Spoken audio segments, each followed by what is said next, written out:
Right, so we're going to be talking about now some different things related to vision when basically vision gets messed up. So when there are errors or issues with your eyes related to their structure, whether it's related to the rods and cones or the actual shape of the eyes and how that can affect your vision.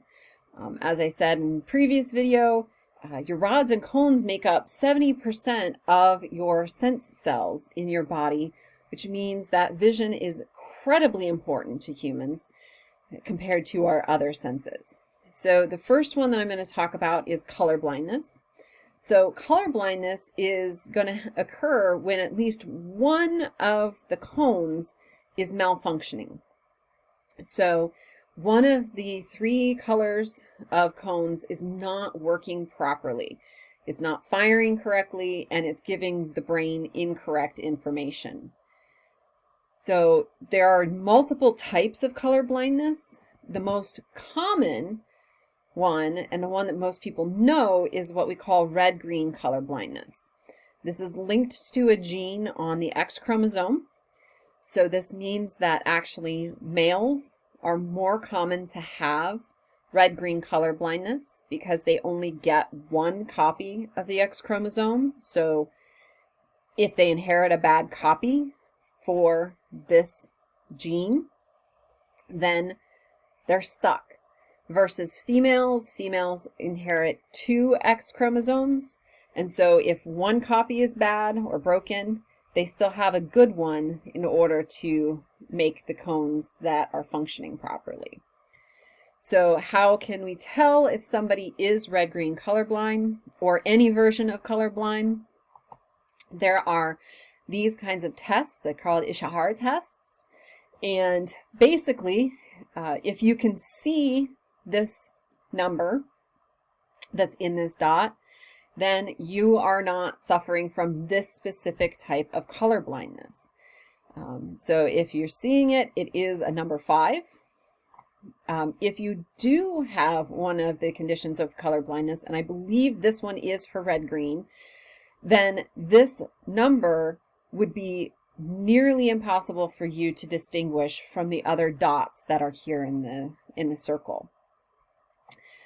If you take a look over here, this picture is taken so that you can see what it would look like if you're somebody with red-green color blindness.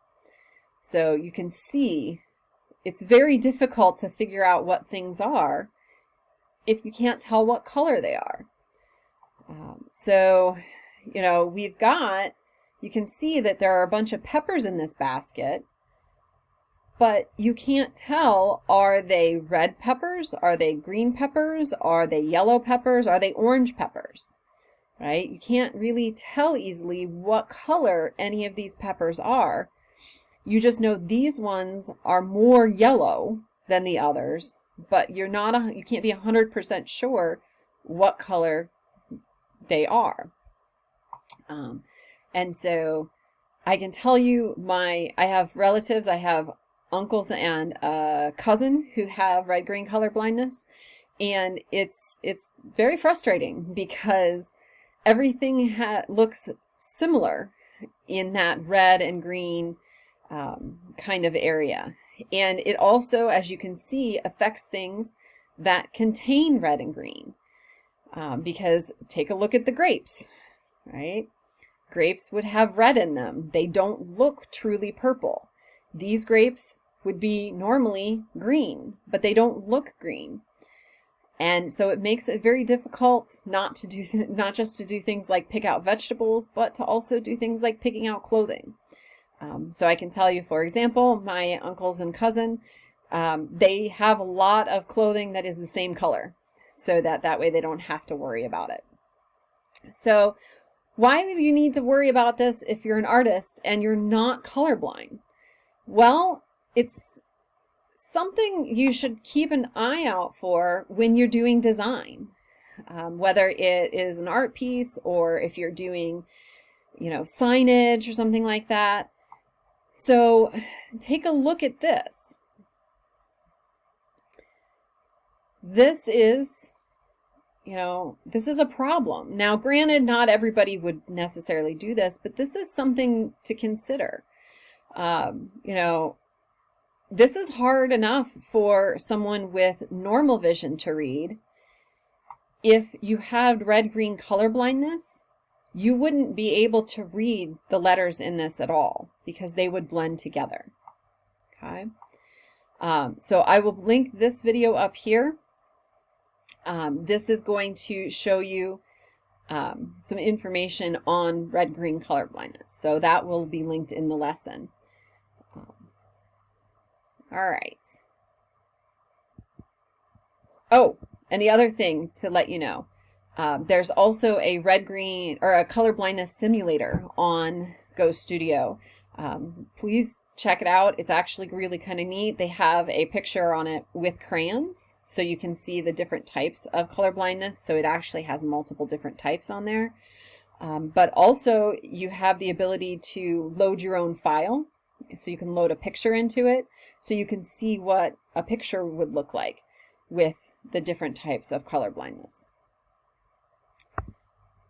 All right, so another issue with eyes has to do with the shapes of different parts of the eyes affecting vision. So all of these conditions are related to the light not focusing correctly on the retina.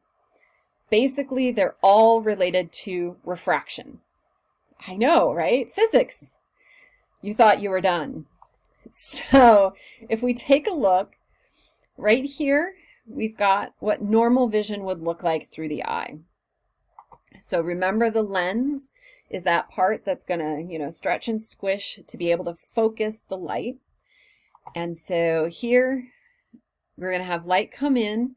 And remember, the parts of the eye aren't air. They are other materials. And the inside of your eye itself is full of liquid. And so that's why refraction. The light changes speed. And that's what your lens is supposed to correct for. So in a normal vision individual, that lens is going to correct for the refraction and focus the image on the back of the eye. You get a candle. Perfect. If you are nearsighted, so if you're someone like myself, what happens is the light comes in and your lens actually focuses the image away from the retina inside of your eye. And so that's what makes it look fuzzy. Versus farsighted, so this is someone who has trouble seeing far away but can see clear up close. It's the opposite. The refraction issue is that your lens is actually going to focus that object behind your eye. And so it's going to be out of focus as well. And then astigmatisms, these are related to your lens, but also can be related to the back side of your eye. And you can see what happens is that the lens, and like I said, the backside, your retina, in combination, what you end up with is multiple copies of the image. And so you see, if you look closely, there are actually 3 candles here. And not only are there 3 candles, they're not actually focused on the back of the eye. And so you've got major problems going on with multiple images that aren't in focus because they're just in front of the retina. And then you can actually have combinations of this. So for example, I actually have vision issues that are both nearsighted and with an astigmatism. So I get a double whammy to make my vision pretty affected. I can only see clearly about 6 inches in front of my face. Any farther away from that and everything starts to get fuzzy. Now, this can be genetic or due to age. So in my case, it is genetic. I had this condition since I was in preschool, and my eyes actually got steadily worse until I was probably most of your age, in my 20s or so, right around when I was in college. and then it kind of evened out. But it can also happen due to age. So as people get older, their lenses start to deteriorate and will start to have problems focusing. And so there's a good chance that in another 10 to 15 years, I'm going to start having more problems with my vision because my lenses in my eyes are going to start to have problems focusing again. That's right. This is what you all have to look forward to if you're not having vision problems right now. So how can this be fixed? Can we fix vision problems? And you're looking right at somebody who has the way we fix it. Glasses is one way we can fix it. What we can do is we can put lenses in front of the eye because lenses can bend light, just like mirrors can. And so an individual like myself who's nearsighted, what you're going to do, you've got the problem that that object is being focused in front of your retina.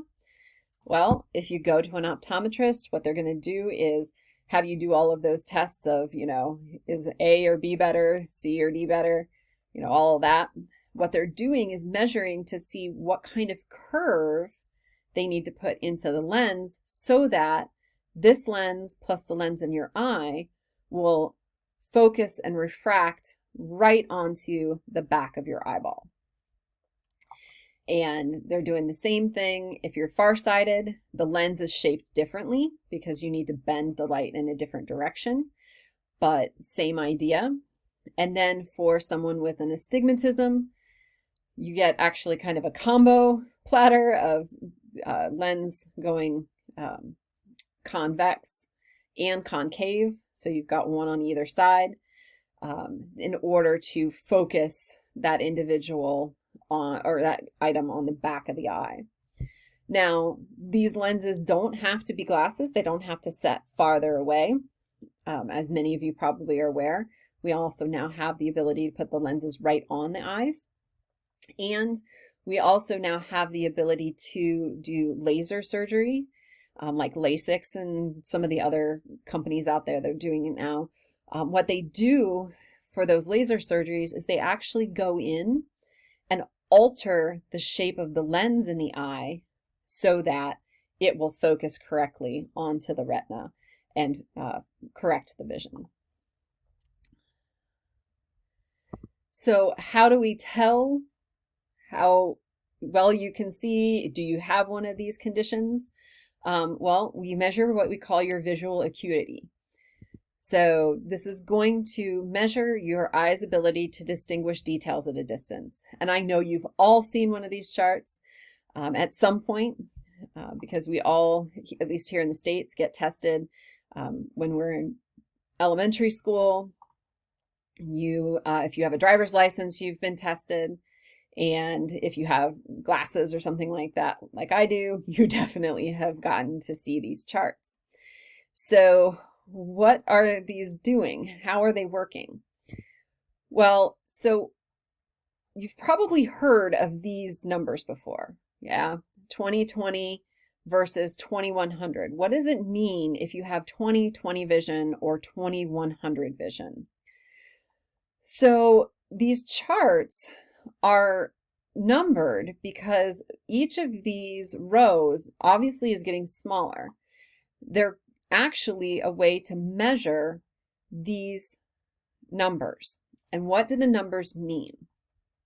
So the number means, for example, at 20/20 means that you can clearly see at 20 feet what should normally be seen at that distance. So that's kind of what we've set the benchmark at. So if you're standing at the equivalent of 20 feet, so obviously, in an optometrist's office, these charts aren't set 20 feet away. They resize them for the correct size, but you can sit and read, the certain line, and if you read the certain line that matches 20/20, that means that you're able to see objects at 20 feet that you're supposed to. 2100 means that you have, if you're at 20 feet, you're actually reading things that normally would be able to be read at 100. So basically, you're sitting at the 20 feet mark and you have to read bigger letters because you can't see the ones that you're supposed to see at 20 feet. And so you're having to read the bigger lines because you're at that 2100 mark, meaning you would only be able to read the stuff at 100 feet rather than 20 feet. So to give you an idea, the big E on the chart, this guy, is set at 2200. So that means, you know, if you can read the big E, that means you have at least 2200 vision, because at 20 feet, you can read this. That's something we would expect anybody to be able to read at 200 feet. So if you backed up 200 feet away from the chart, you should still be able to read the big E. So now don't quote me on this because I can't remember exactly, but let's say this would be 2150. So we expect you to be able to read this at 150, right? 100, 50, and so on. So that's what these charts are for, is to determine how you're able to read compared to what we would expect you to read from a distance. That's why they have you do these little charts for your driving test, to make sure you're able to read the signs on the roads, because the signs are written at a specific size. And I can tell you, for example, someone like myself who has pretty bad vision, without my glasses, I can't even see the chart in the optometrist's office. So mine is definitely bigger than 2100. I actually don't even remember my number. So, all right. So my next video is going to talk about other conditions and also treatments for those conditions related to vision.